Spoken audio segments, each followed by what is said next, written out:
요한계시록 13장 1절에서 4절 말씀, 성경 말씀 봉독해 드립니다. 내가 보니 바다에서 한 짐승이 나오는데 뿔이 10이요 머리가 7이라. 그 뿔에는 10 면류관이 있고 그 머리들에는 참남된 이름들이 있더라. 내가 본 짐승은 표범과 비슷하고 그 발은 곰의 발 같고 그 입은 사자의 입 같은데 용이 자기의 능력과 보좌와 큰 권세를 그에게 주었더라. 그의 머리 하나가 상하여 죽게 된 것 같더니 그 죽게 되었던 상처가 나오며 온 땅이 이상히 여겨 짐승을 따르고 용이 짐승에게 권세를 주므로 용에게 경배하며 짐승에게 경배하여 가로되 누가 이 짐승과 같으뇨 누가 능히 이로 더불어 싸우리요 하더라. 아멘. 오늘 요한계시록 강의 말씀은 계시록 13장의 주제로 짐승의 등장이라고 하는 말씀으로 은혜를 받도록 하겠습니다. 요한계시록에서 짐승이라고 하면 곧 적그리스도를 말합니다. 인류의 종말에 세워지는 정권은 세계 정권이다. 세계 정권, 세계를 한 지도자에 의해서 세계를 통치하는 정권, 그것을 다니엘서에서는 제5제국으로 나오고 요한계시록에서는 7째 머리가 되는 제7제국으로 나옵니다. 인류의 마지막에는 사탄이 직접 이 세상을 지배하고 통치하게 됩니다. 사탄은 영적인 존재이기 때문에 자기를 대리하는 짐승이라고 하는 적그리스도를 세워서 그 안에서 이 세상을 통치하고 하나님의 교회를 핍박하고 하나님을 대적하는 그러한 일을 하다가 결국은 세상과 더불어 영원한 멸망에 들어가게 됩니다.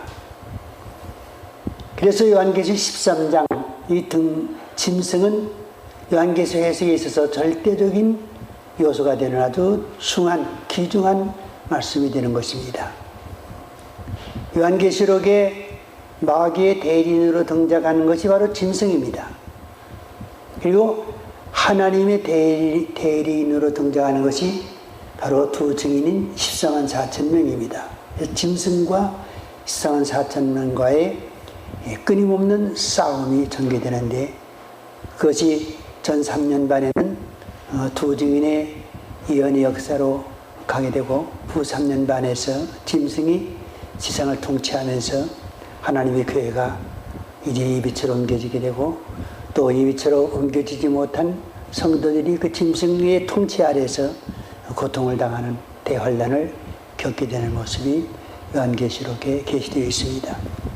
많은 사람들이 짐승, 13장의 짐승을 로마 시대의 말기에 10황제, 10뿔을 로마 시대에 존재했던 10명의 황제와 연결시켜서 인류의 종말에 등장할 사탄의 대리인인 적그리스도로 그렇게 해석하지 않습니다. 그래서 이 해석의 잘못은 결국 요한계시록 전체의 잘못으로 유도하게 되고 그것은 종말론을 우리에게 잘못 오도하게 하는 죄가 되어서 제주재림을 준비하는 교회에 많은 어려움을 주게 되는 것입니다. 그래서 오늘 이 짐승의 존재에 대한 확실한 말씀을 우리가 잘 깨닫는 일은 대단히 중요합니다. 그런 짐승과 적그리스도, 왜 요한계시록에서는 짐승이라고 말하고 적그리스도라는 말이 없느냐? 짐승과 적그리스도는 성경에서 어떻게 연결짓고 있느냐? 먼저 짐승의 존재에 대해서 알아보겠습니다. 아까 봉독해 드린 말씀대로 내가 보니 바다에서 한 짐승이 나오는데, 바다에서 한 짐승이 나왔다고 그랬습니다. 이 바다에서 나온 한 짐승은 바로 다니엘서 7장에 있는 바다에서 나온 네 짐승 중에 마지막 짐승을 가리키는 것이 네 번째 짐승을 가리키는 존재가 바로 요한계시 13장 1절에 한 짐승으로 나옵니다. 다니엘서 7장 2절에는 하늘에 네 바람이 큰 바다로 몰려 불더니 큰 짐승 넷이 바다에서 나왔는데 넷째 짐승은 무섭고 놀라우며 또 극히 강하며 이 넷째 짐승이 바로 계시록 13장 1절에 나오는 요한계시록의 짐승으로서 똑같은 존재입니다. 저 그리스도를 가리킵니다. 다니엘서 7장의 이 네 바람은 다니엘서 2장의 4제국을 의미하는 것이 아니라 인류의 종말에 이 땅에 존재할 4대 열강을 가리키는데 그 4대 열강 중에 짐승은 바로 네 번째로 등장하는 그러한 제국임을 가리켜줍니다. 그래서 맨 마지막에 등장하지요. 아마 첫 번째, 두 번째, 세 번째 짐승까지는 지금 우리의 세대에 지금 아마 등장한 상태에 있습니다. 그러니까 네 번째 짐승, 넷째 짐승, 바다에서 한 짐승이 나오는 이 짐승은 아직 나오지 않고 있습니다. 이 짐승이 나타나게 되면은 곧 한일의 언약이 이루어지게 되고 이 세상의 인류의 종말인 7년 환란에 들어가게 되는 것입니다. 이 짐승에 대해서 데살로니가후서 2장 3절에서는 멸망의 아들이라는 이름을 붙이고 있습니다. 누가 아무렇게 하여도 너희가 미혹하지 말라. 먼저 배도하는 일이 있고 이 배도하는 일은 바로 음료의 등장을 가리키지요. 저 불법의 사람, 곧 멸망의 아들, 이것이 바로 짐승입니다. 이 적그리스도입니다. 나타나기 전에는 이르지 아니하리니 저는 대적하는 자라. 이 멸망의 아들 적그리스도, 이 짐승이 나타나기 전에는 종말이 이르지 아니한다. 즉 인류의 마지막이 오지 않는다. 예수님의 재림이 아직 오지 않는다는 그런 뜻입니다. 그래서 누가 아무렇게나 미혹해도 너희는 그러한 미혹에 미혹당하지 말라. 이 세상의 마지막이 오려면은 바로 불법의 사람, 멸망의 아들이 나타나야 된다. 즉 바다에서 한 짐승이 나오는 그 짐승의 네 번째 짐승에 의해서 한일의 언약이 맺어져 있나 인류의 마지막이 온다. 그 이전까지는 누가 뭐라 해도 미혹을 받지 말라고 우리 성도들에게 경종해 줍니다. 그 다음에 짐승에 대해서 불법한 자라고 말씀해 주고 있습니다. 데살로니가후서 2장 8절에서 그때 불법한 자가 나타나리니 주 예수께서 그 입의 기운으로 저를 죽이시고 강림하여 나타나심으로 패하시리라. 그때에 불법한 자가 나타나니 인류의 종말에 마지막 예수님의 재림 때에 불법한 자, 이것이 바로 바다에서 나온 짐승을 가리킵니다. 적그리스도입니다. 예수께서 그 입의 기운으로 저를 죽이시고 강림하여 예수님께서 재림하셔서 그를 사한 채로 둘째 사망에 던져 넣었습니다. 그러므로써 이 나라를 피하시고 이 세상을 마지막으로 심판하시게 된다. 이 불법한 자가 나타난다는 것을 말씀해 주는데 이 불법한 자가 바로 짐승인 적그리스도를 가리킵니다.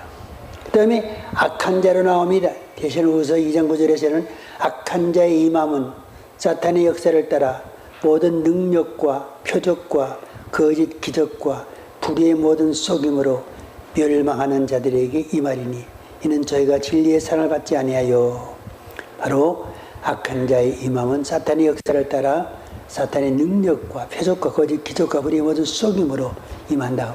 땅에 이제 지배하는데 바로 그러한 일은 멸망한 자들에게 임하기 위해서 그리스도를 배척하고 예수를 믿지 않고 하나님의 사랑을 거역하는 자들을 멸망의 함정으로 이제 하나님께 심판하시기 위해서 이러한 자를 내보내서 모든 사람으로 미혹을 받게 한다는 말씀이 있습니다. 약한 자.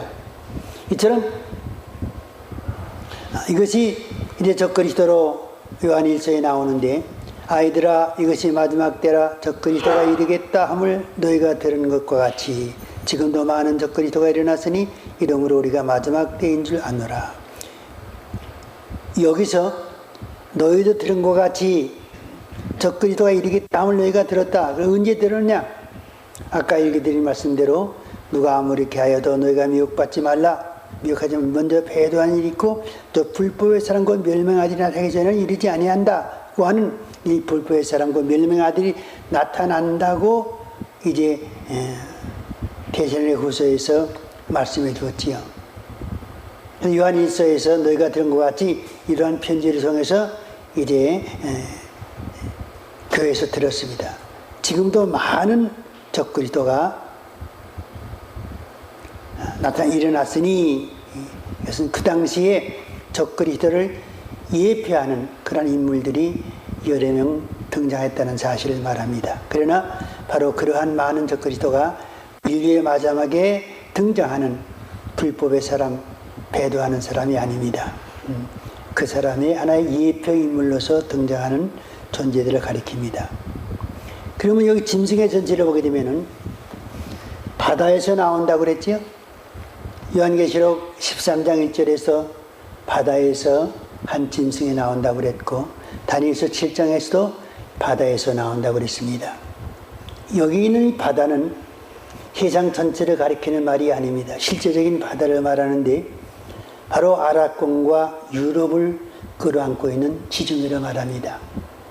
지중해는 아랍과 이제 그 이스라엘을 주변으로 한 모든 중동 지역과 또 이제 그 아랍 지역을 감싸고 포근히 감싸고 있는 그러한 넓은 대해가 바로 지중해입니다. 인류의 발생지도 바로 이 지중해를 중심으로 역사가 시작되었고, 인류의 종말도 바로 인류의 역대 제국, 성경에 나오는 역대 제국, 바벨론, 메디바사, 헬라, 로마 등 역대 제국도 역시 지중해를 중심으로 이제 일어났고, 인류의 마지막으로 적그리스도에서 통치하는 제5제국도 역시 이 지중해에서 이제 일어난다고 하는 사실을 알 수 있습니다.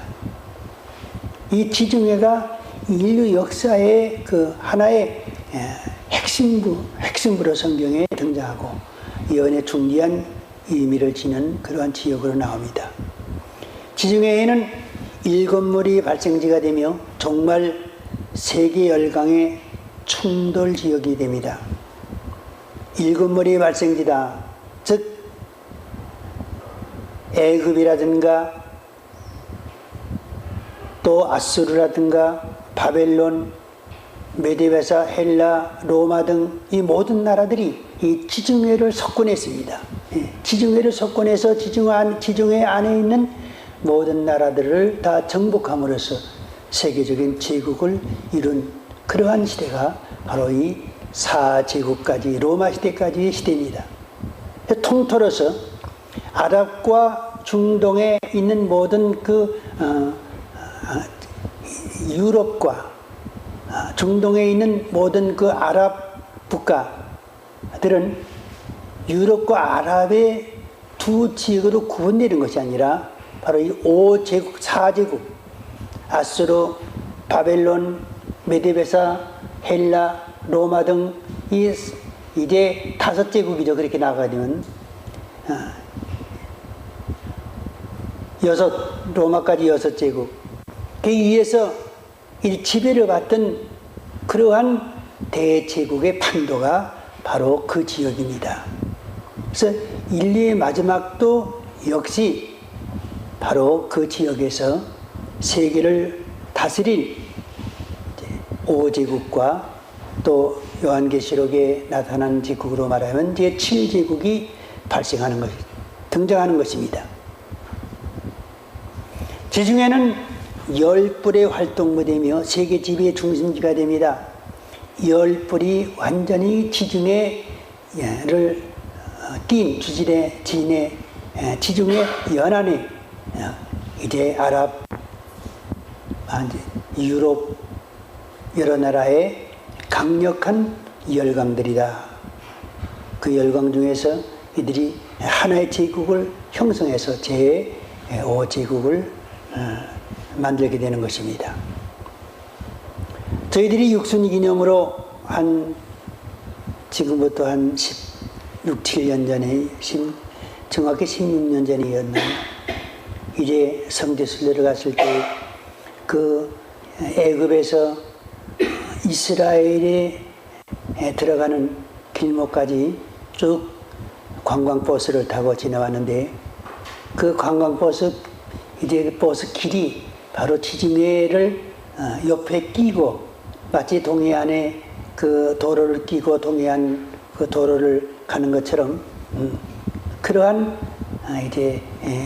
환경 속에서 갔습니다.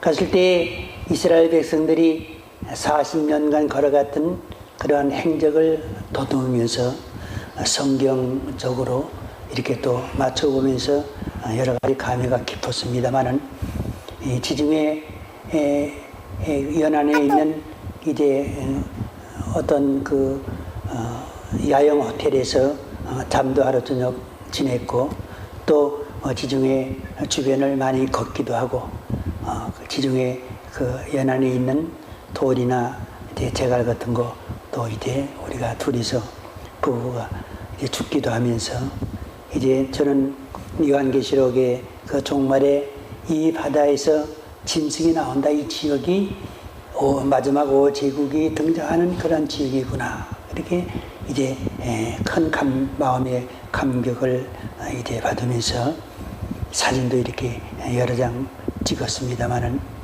바로 세계 지배의 중심지가 된다. 지금 점점 자리 잡고 가고 있지요. 유럽이 미국은 점점 쇠퇴해가고, 유럽이 세계 지배의 그러한 중심 국가로서 자리매김해 갑니다. 근데 이 짐승이 등장할 때 되면은 열불이 하나가 되어 짐승의 지배를 받고, 그때는 아주 사탄의 능력과 권세와 보좌를 가지고 세계를 지배할 정도로 이 짐승의 세력이 확장되고 강력해지기 때문에 말할 수 없는 큰 능력으로, 권능으로 이들이 등장하는 모습을 바라볼 수 있게 되는데, 우리가 지금도 그러한 모습을, 그러한 그 짐승의 등장의 전야에서 그런 모습을 성경을 볼 때에 우리의 머리로, 상상으로 그려볼 수가 있는 것입니다. 그래서 참 때가 가까이 왔구나. 때가 가까이 되는 것은 우리에게 하나의 고무적입니다. 우리에게는 참 좋습니다. 아멘 주 예수의 옷이 없어서 예수님이 오시게 되면은, 우리는 예수님이 오시는 그 전후 7년 한일의 언약에 전후한 그 모든 사건의 정황을 요한계시록을 통해서, 다니엘을 통해서 알기 때문에 우리는 아주 처신하기가 굉장히 좋습니다. 그래서 우리는 문제없이 천년왕국까지 들어가는 그러한 신앙적인 믿음의 자신을 갖게 됩니다. 그래서 주의 재림이 결코 두렵지 않고, 인류 종말에 환란이 온다 할지라도 그 환란이 우리는 결코 두려운 대상이 될 수가 없는 것은, 환란의 호구상을 우리가 다 알고 환란을 이길 수 있는 하나님의 방법이 있기 때문에 우리는 결단코 환란을 피하고자 하는, 또 환란을 두려워서 예수님의 재림에 대한 그러한 소망을 꺾는 그러한 일은 절대로 없을 것입니다. 짐승은 종말에 세계 왕이 될 것이기 때문에 출몰지가 동일하다. 인류의 종말에는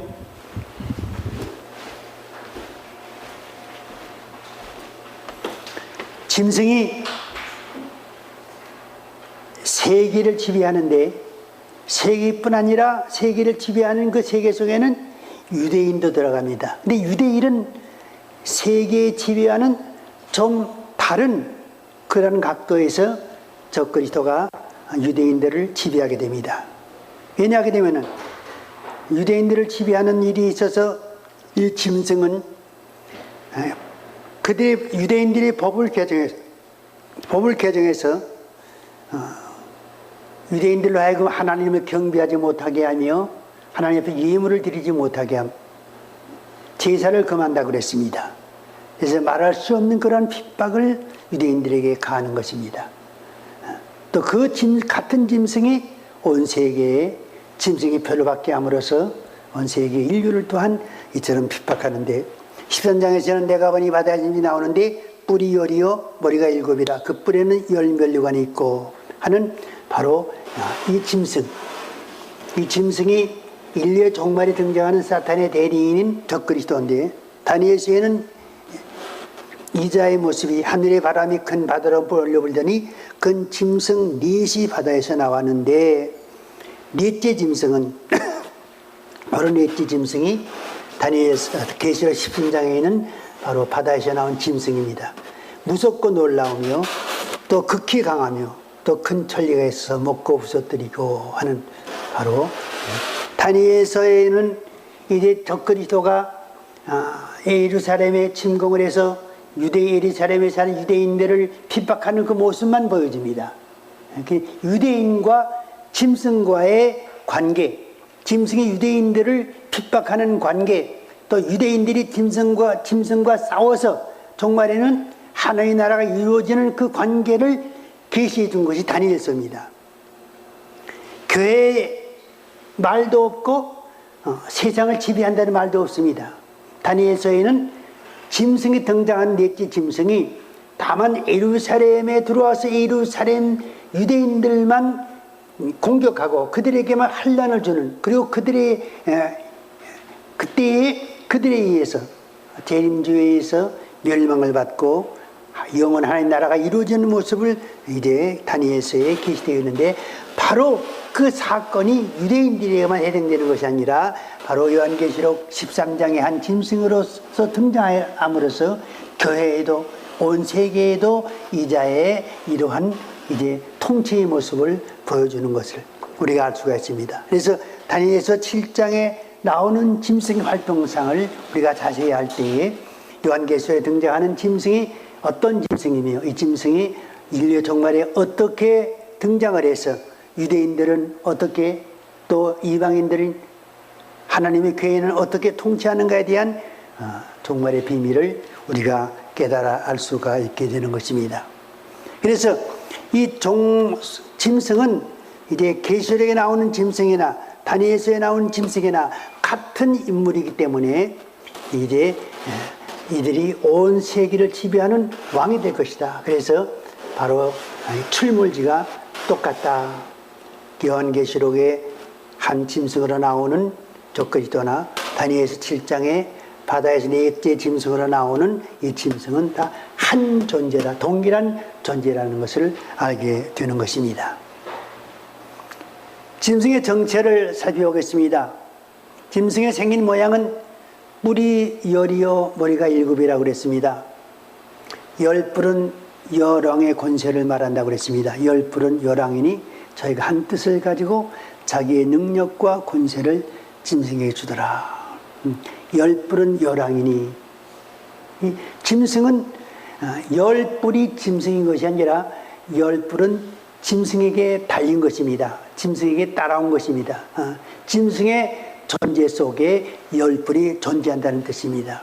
그래서 이 열뿔이, 열왕이 한 뜻을 가지고 자기들이 갖고 있는 왕으로서의 모든 능력과 권세를 바로 자기들의 임금인 짐승에게 줍니다. 그래서 짐승은 이 열뿔을 거느리고 세상을 지배하는 네 번째 왕. 그래서 네 번째 왕은 바로 적그리스도이면서도 열뿔을 형성하는 열뿔의 지휘자이기 때문에 열뿔은 짐승에게 있어서의 불가피하게 연결고리가 되는 그런 존재입니다. 이것이 바로 열뿔에 대한 설명이 되겠는데, 열뿔은 열왕이니, 그래서 요한계시록 17장 13장에서 이 짐승에게, 바다에서 난 짐승에게 바로 열뿔이 있다고 하는 그 열뿔의 존재는 바로 열왕을 가리킨다 사실을 의미하는 것입니다. 다니엘서 7장에 사전에 그 열뿔이 이 나라에 일어난 열왕이요. 그래서 이 열뿔은 다니엘서에 있는 열뿔과 요한계시 열뿔은 같은 시대에 같은 이제 열왕의 존재를 의미하는 것입니다. 이 나라에서 일어날 열왕이요. 이 나라라는 것은 넷째 번 나라, 즉 짐승 자체를 가리키는 것이 일어나는 열 나라인데 그 후에 또 하나가 일어나리니 하는 이 또 하나에 일어나는 바로 이 작은 뿔이 열 뿔을 다스리는 그러한 이제 짐승으로 넷째 왕의 존재가 된다는 사실을 의미하는 것입니다. 그래서 요한계시록 13장과 17장에 나오는 열 뿔이나 한 짐승이나 또 다니엘서 7장에 나오는 열 뿔이나 또 이제 작은 뿔이나 하는 이 모든 이제 계시의 전개가 인류의 종말에 이 세상에 등장해서 42달 동안 세계를 지배할 사탄의 제국인 바로 제5제국의 왕으로서 등장할 짐승 적그리스도를 적그리스도의 단일적인 인물을 가리키는 것이다 하는 것을 우리가 알아야 되는 것입니다. 그런데 이 열뿔을 자꾸 로마의 열왕으로 그렇게 해석을 하거든요. 그래가지고 이제 이 열뿔이 만약에 로마 말기에 10명의 왕을 가리킨다 할 것 같으면은 이 짐승, 넷째 짐승을 설명할 길이 없고 또 이것이 인류의 종말과 연결이 안 되고 여기서 나오는 심판을 받고 나오는 하나님 나라는 결국 신약시대인 교회를 의미하는 것이다 해석되기 때문에 아주 종말론 해석과는 동떨어진 그러한 이제 신학적 해석을 내리고 있고 많은 이제 신학자들이 그러한 신학을 따름으로써 무천년설이 나오게 되고 또 상징적 해석이 나오게 되고 오늘날 많은 종들이 그러한 신학을 배웠기 때문에 요한계시록에 이미 지나간 것이다. 이것은 로마 시대의 말기에 이미 지나간 것이고 이것이 교회 시대를 의미하는 것이기 때문에 우리는 요한계시록을 배울 필요도 없고 요한계시록 강의할 필요도 없고 인류의 종말이나 환란을 생각할 필요, 요한계시록에 의해 생각할 필요도 없다. 그래서 요한계시록을 제쳐놓게 되고 등지게 되고 이 말씀을 이제 등한히 함으로써 이 천대 프로그램에 되는 거예요. 그래서 이제 교회에 나가지만은 어제 어떤 그 통합측 있는 교회 집사님으로부터 전화를 받았는데 이제 우리 사이트에 들어와서 여러 가지로 이제 종말론에 대한 얘기를 들었는데 다 처음 듣는 얘기라는 거예요. 자기 교회에서는 아주 자기 교회가 크고 유명한 목사님인데 아직까지 그 요한계시록에 강의하는 것 한 번도 들어본 일이 없고 예수님의 재림에 대한 그 메시지에 대해서 이제 들어본 일이 없다는 그런 이제 말을 하면서 여러 가지로 물어봐서 이제 좀 더 이제 밤중소리에 들어와서 이것저것 다 살펴보는 가운데 연구해보라고 이제 권면했습니다만 그러한 상태에 그러니까 이미 열뿔의 열왕을 로마 시대의 말기의 열 황제와 결부시킬 때에 요한계시록 해석은 불가능합니다. 종말적인 해석은 도저히 불가능합니다. 이 때문에 요한계시록을 강의하기도 어렵고 또 강의할 필요성도 느끼지 않고 그래서 이 예언의 말씀을 읽는 자와 듣는 자들과 그 가운데 기록한 것을 지키는 자들이 복이 있나니 때가 가깝다 하는 이 모든 말씀이 결국 무의로 들어갑니다. 아무 이제 뜻도 의미도 없는 그러한 이제 하나님 말씀이 되어버리고 마는 거예요. 이거 일곱 머리는 짐승의 역사적 배경을 말합니다. 머리는 일곱이요, 뿔은 열이라고 그랬지요. 일곱 머리는 짐승의 역사적 배경. 계시록 17장 9절에서 일곱 머리는 여자가 앉은 일곱 산이요 또 일곱 왕이라 다섯은 망하였고 하나는 있고 다른 하나는 아직 이르지 아니했다 그래. 다섯 망한 이 일곱 머리 중에 다섯은 망하였다. 하나는 있다. 이렇게 말씀해 주고 있지요. 그럼 여기서 이제 일곱째 왕의 비밀을 잠깐 살펴보겠습니다. 다니엘서 2장에는 다니엘이 바벨론 시대의 인물입니다. 바벨론 시대의 인물인데 바벨론 왕인 느부갓네살 왕을 통해서 꿈을 꾼 신상이 바로 다니엘서 2장의 신상이에요. 그래서 다니엘서 2장에 나오는 신상의 네 나라는 바벨론부터 시작해서 바벨론, 메데베사, 헬라, 로마로 이렇게 나옵니다. 그래서 다섯 번째 제국이 바로 여기에 이제 열뿔을 형성하는 인류의 마지막 사탄의 제국을 가리키는 것입니다. 그런데 요한계시록에는 그 머리가 일곱이라고 그랬어요. 그 일곱인 것은 인류 역사는 제국은 바벨론부터가 아니라 그 후에 아수리라고 하는 제국이 있었고 그 후에 애굽이라고 하는 제국이 있었어요. 그래서 인류의 최초의 제국이 성경에 애굽으로 나오죠. 요셉이 애굽 땅에 이제 팔려가서 출애굽하는 모습이 나옵니다. 그리고 아수르가 대국을 이루어서 세계적인 제국을 이루었고, 그래서 애굽부터 소급하게 되면은 하나, 둘, 셋, 넷, 다섯, 여섯이 되죠. 그래 여기서 다섯은 망하였고 할 때 애굽과 아수르와 바벨론과 메디베사와 헬라 다섯 나라죠. 그것은 망했다는 거예요. 망했어요. 헬라는. 그 다음에 하나는 있고 그랬어요. 있고라는 것은 사도 요한이 반모섬에서 요한계시록의 계시를 받았을 당시의 나라 제국인 바로 로마를 가리키는 것입니다. 로마는 이제 요한계시록을 받았을 때에 바로 사도 요한이 생존할 당시에 존재했던 그러한 나라입니다. 다른 이는 아직 이르지 아니하였으나 다른 한 나라가 있어요. 10발가락 철과 진흙을 낸 발시대를 가리킵니다. 마지막 시대, 다른 이는 이르지 아니했다고 하는 다른 이는 바로 이 마지막 시대를 가리키는데 인류의 종말이 되었을 짐승의 정권을 의미하는 것입니다. 그런데 이자가 이르면 잠깐 동안 계속하리라. 잠깐 동안 이런 것은 이제 이 제국의 운명이 길지 않다는 거예요.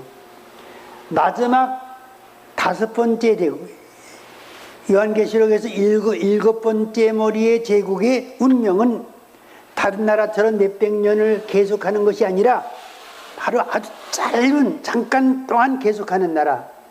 얼마 동안? 잠깐 동안이 얼마예요? 42달 동안. 요한계시록 13장에 나오죠. 42달 동안 이제 정권이 유지되는 그러한 시대, 그러한 제국이 바로 마지막 제1류의 종말이 되었을 짐승의 정권입니다. 그래서 그 당시에 있었던 나라가 바로 로마였는데 그 로마로부터 왜 가까운 그러한 장래의 다른 나라가 아니냐 할 때에 성경적으로 봐서 바로 잠깐 동안 계속되는 이 나라가 등장을 하는 이 나라의 정권을 잡은 자, 이 나라를 다스리는 왕이 짐승 적그리스도고 이 왕은 42자를 위해 재림하시는 예수님에 의해서 생포되어 둘째 사망에 던져진다고 했기 때문에 이 정권은 오래가지 못하지만은 인류의 마지막에 들어설 정권이거든요. 그 때문에 바로 로마 시대로부터 이제 인류의 종말까지는 바로 장차라고 하는 그러한 이제 오랜 역사적인 공백이 불가피하게 이제 계속된다고 하는 사실을 알 수 있습니다. 이것을 우리는 잘 이해를 해야 돼요. 짐승이 사탄으로 받은 권세. 2절, 용이 자기의 능력과 보좌와 권세를 그에게 주었더라 그랬습니다.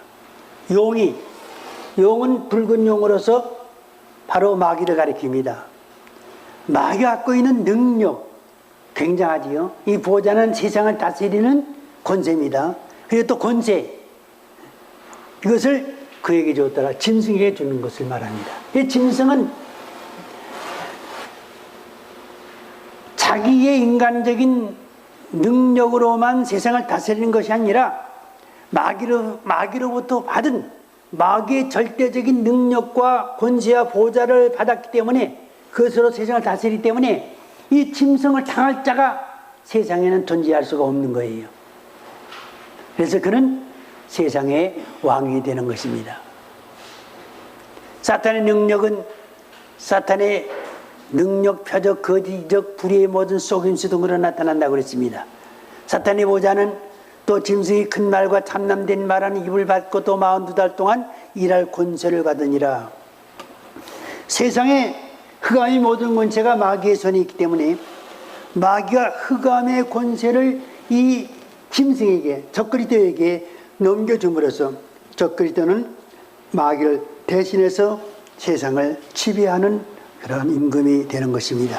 사탄의 권세는 세상을 다스릴 권세 갖게 되고, 성도들과 싸워서 이길 권세를 갖게 되고, 짐승의 표를 주는 권세를 갖게 되고, 또 사람들을 죽일 수 있는 권세를 갖게 됩니다. 이 권세를 언제 받느냐? 그 머리 하나가 죽게 되는 사건이 일어난다고 그랬습니다. 죽었다가 다시 살아나는 거짓 부활 사건이 일어난다고 그랬습니다. 온 세상이 놀라 이 자를 메시아로 섬기게 된다고 그랬습니다. 아마 이러한 사건, 즉 짐승이 그 머리 하나가 죽게 된 것 같더니 이제 그가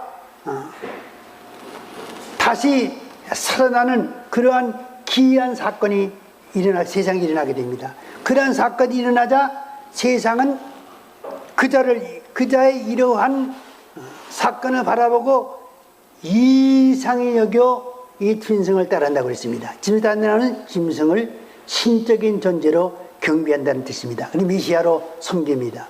그래서 예수님은 메시아 자리에서 떨쳐내버리고 바로 이 짐승 저 그리스도를 메시아 자리로 올려 앉히는 것입니다. 이 자는 사탄의 능력과 보좌와 권세를 가지고 있는 절대적인 그러한 자요. 또 죽었다가 살아나는 그러한 기적을 이 세상에 보여주고 그 자리에서 보여주는 그러한 사건이 일어났기 때문에 세상 사람들은 바로 이 자를 향해서 우리의 메시아라고 환호하게 되고 평화의 사도로 환호하게 되고 그를 맞이하게 되는 것입니다. 그때 교회도 완전히 그 물결에 휩쓸려서 이제 그 자를 인류의 살아있는 신으로 섬기는 그러한 배도의 길을 걷게 되는데, 요즘 엊그제 그런 사건이 있었지요. 불교, 유교, 원불교, 천주교, 기독교의 유명한 그 목사님들, 중들이 하나가 되어서 우리 서로 이제 종교를 존중해주고, 우리가 이제 어떠한 그 종교의 한 목적을 이루기 위해서 우리가 서로 이제 사랑으로 기합을 해서 하나가 되자 하는 그러한 이제 결의를 하고 사진 찍은 것을 봤어요. 지도자, 교계의 지도자입니다. 그런데 만약에 이러한 이제 짐승이 등장했을 때에 그러한 지도자들이 모여서 이 사람이야말로 세계 평화를 우리에게 갖다 줄 살아있는 우리의 메시아다. 이 공통점을 찾을 수 있게 될 거예요. 여기서 음료계가 강력한 음료계의 모습이 드러날 수 있게 되고 이제 모든 종교가 하나가 되는 모습을 볼 수가 있게 될 것입니다. 근데 죽게 되었던 상처, 짐승은 어떠한 사건에 의해서 이제 총상을 입게 될 것입니다. 그래서 죽었다. 아마 의학적으로 볼 때에 완전히 죽었다는 그런 진단이 나왔을 것입니다. 그래서 장례식까지 치르는데 아마 장례식에서 그 죽은 짐승이 다시 살아나는 사건이 일어나 보세요. 세상은 깜짝 놀라게 되지요. 우리 한국 같은 보잘것없는 작은 나라에 이제 박정희 대통령이 죽었을 때에도 세계가 얼마나 이제 놀라고 큰 사건으로 이제 그렇게 부각되었습니까? 그런데 이러한 이제 존재가 어떠한 사건으로 죽게 되었다고 할 때에는 말할 수 없이 큰 충격을 줄 터인데, 그가 다시 죽음에서 살아났다고 하는 그러한 사건이 또 일어났을 때에는 세상이 환호하고 기뻐하고 또 얼마나 이제 경이스러운 가운데 축제를 벌리겠습니까?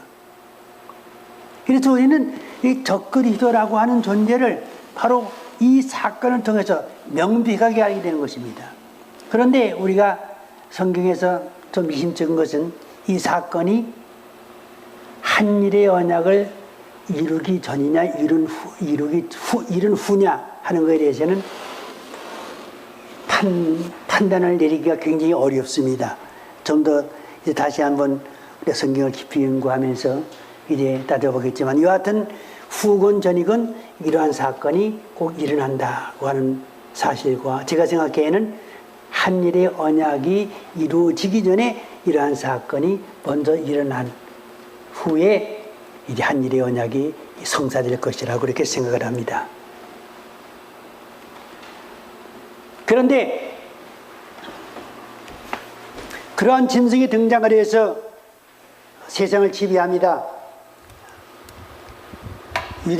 예루살렘에서 유대인들을 지배하고 하나님 교회를 핍박하고 온 세계를 지배하는 그러한 자리에 있다가 결국 잠깐 동안 계속하는데 그 잠깐 동안의 기간이 42달이 지날 때에 그는 최후를 맞게 됩니다. 요한계시록 19장 19절의 말씀 보게 되면은 또 내가 봄에 그 짐승과 땅의 임금들과 그 군대들로 더불어 전쟁을 일으키다가 짐승이 잡히고 그 앞에서 이적을 행하던 거짓 선지자도 함께 잡혔으니 이는 짐승의 표를 받고 그 우상에게 경배하던 자들을 이적으로 미혹하던 자라. 이 둘이 즉 짐승 적그리스도와 거짓 선지자가 산채로 유황불 붙는 못에 던지우고 둘째 사망입니다. 그 나머지는 말탄자 입으로 나오는 검의 죽음이 모든 새가 그 고기로 배불리더라고 하는 말씀을 통해서 바로 적그리스도가 재림하시는 주님 위에서 산채로 둘째 사망에 던짐으로써 그가 영원한 심판을 받는다고 하는 사실을 우리에게 말씀해 주심으로써 인류의 종말에 제5제국과 제7제국으로 등장하는 적그리스도의 세력이 제국이 무너지게 되고 일곱째 심판을 통해서 온 세상의 불의 이제 심판으로 소멸받게 되고 그 후에 그리스도의 나라 우리가 바라는 천년왕국이 이 땅에 이루어진다고 하는 사실이 바로 요한계시록에서 우리에게 소망을 주는 그런 말씀이 되며 종말에 이제 중요한 핵심적인 사건으로 전개되는 그러한 점을 우리는 오늘 요한계시록 13장에서 배웠습니다. 이 말씀을 통해서 짐승에 대한 확고한 우리가 판단과 또 짐승의 최후적인 운명과 짐승에서 움직여지는 인류 종말에 대한 모든 사건에 대한 자세한 계시를 배울 수 있게 되는 것입니다. 앞으로 우리가 더 계시의 말씀을 배우면서 우리가 좀 더 깊은 그러한 자리에 들어가서 종말에 숨겨진 모든 이제 비밀의 계시를 우리가 캐내고 성경에서 캐내고 우리가 그것을 마음에 깊이 새기는 그러한 생활을 통해서 주님 다시 오시는 주님에 대한 소망을 더 견고히 하고 그날을 바라볼 수 있는 그러한 믿음의 성도들이 되시기를 바랍니다. 아멘. 하나님 감사합니다. 이 시간에 그 말씀을 통해서 요한계시록